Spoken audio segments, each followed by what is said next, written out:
Hi friends, அனைவருக்கும் வணக்கம். தனுசு ராசிக்காரர்களுக்கு 2025ஆம் ஆண்டு எப்படி இருக்கும்? பொதுவாக வருடகரங்களின் நகர்வுகளை பொறுத்தே ஒரு மனிதனின் வாழ்க்கையில் நன்மை தீமைகள் தீர்மானிக்கப்படுகின்றன. அதன் அடிப்படையில் உங்கள் ராசிக்கு குரு பகவான் 7ஆம் இடத்தில் அமர்ந்து கொண்டு உங்கள் ராசியை பார்க்கிறார்.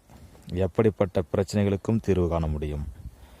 சனி 4ஆம் இடத்தில் இருந்து கொண்டிருக்கிறார்.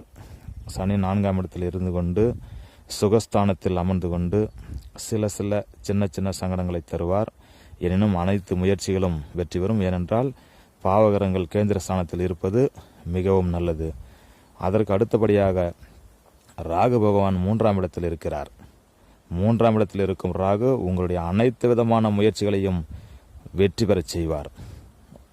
எந்த தொழிலை தொடங்கினாலும் அதில் மாபெரும் வெற்றி லாபம் அனைத்தும் உங்களுக்கு கிடைக்கும். கேது பகவான் பாக்கியஸ்தானத்தில் இருக்கிறார். 9ஆம் இடத்தில் தந்தையாருக்கு சிறு சிறு உடல் உபாதைகள் தோன்றி மறையும். அதனையும் குரு பார்த்து கொள்வார்.